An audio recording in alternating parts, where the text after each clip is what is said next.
The eighth dimension is the one that connects the whole thinking of the universe in different levels of consciousness. Not only mind, as in the first dimension, but also emotional and physical. That's why we call the eighth dimension the Akashic Records, and also we call the eighth dimension the matrix in which we are all in. A collection of all human events, thoughts, words, emotions, and intent to have ever occurred in the past, present, or future. The concept of the Akashic Records finds its origins in ancient Sanskrit texts.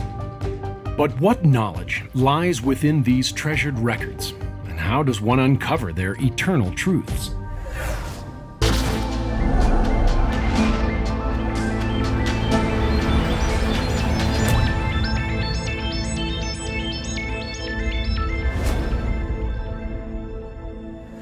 The Hindu word Akasha, meaning upper sky, was introduced into Western culture by Theosophical Society co-founder Helena Blavatsky during the mid-1800s. Theosophists described the Akasha as the primordial substance that includes all vital forces. Though never specifically referring to the Akashic Records directly, Blavatsky did make reference to indestructible tablets of the astral light, utilized for recording both the past and future of one's thoughts and actions.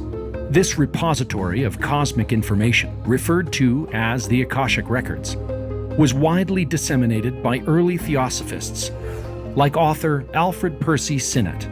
In his 1883 book, Esoteric Buddhism, Sinnett suggests one could view their own Akashic Records upon attaining higher stages of individual enlightenment. The Akashic Records is an etheric language. It's actual place as well as a modern day modality of healing and intuitive work. It has the imprint, the energetic imprint of all of your past lifetimes.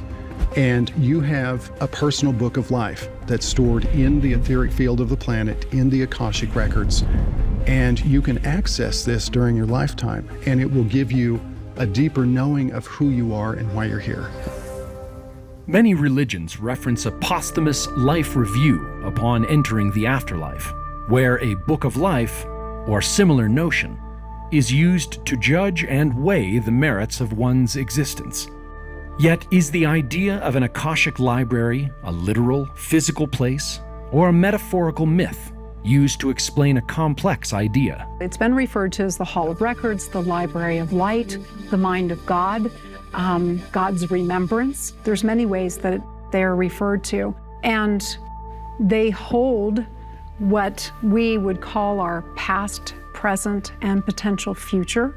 And it's because we are here in linear time in the third dimension, and we've agreed to this time-space continuum that says, well, there is a past, there is a present, and there's the future, but where these records reside, we could say, is really in the eternal now, in the present moment. And so there is no past, there is no future, there is only now. When I explain about the eighth dimension and the Akashic Records, I used to explain it like if it were a library or kind of a Wikipedia where you can go and look for any information you want. But for the eighth dimension, when you realize that every dimension is just a perspective of reality, you will realize that the eighth dimension is not a place where you have to go to look for that information, but you have to become in order to see and feel that information.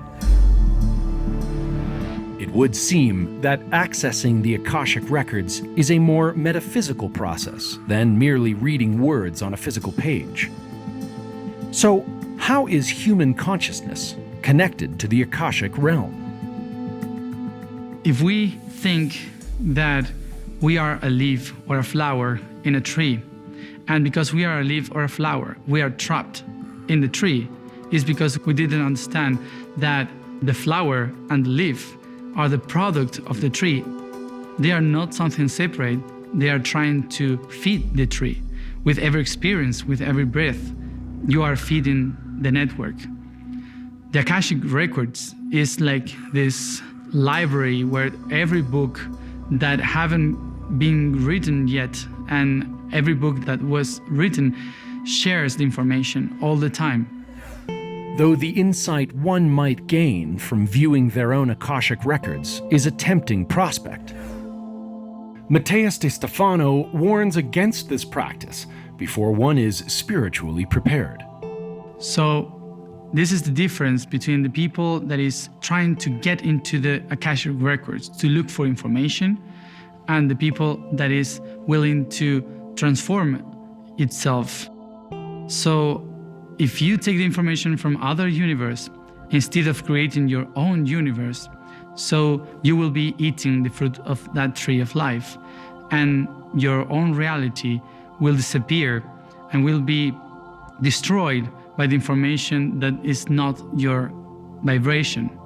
That's why in the story, when Eve eats the apple, the whole story for them is destroyed because she was not building their own information. The only way you can download that information is not going there and look for it, but to be yourself, transform into the vibration of that information so you can download it. That's the good way of doing it.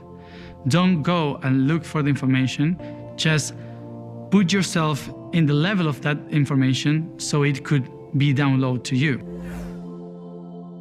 Accessing the records is not as simple as walking into a local library. Those familiar with the Akashic realm suggest one must first attain a deeper understanding for the spiritual and metaphysical process.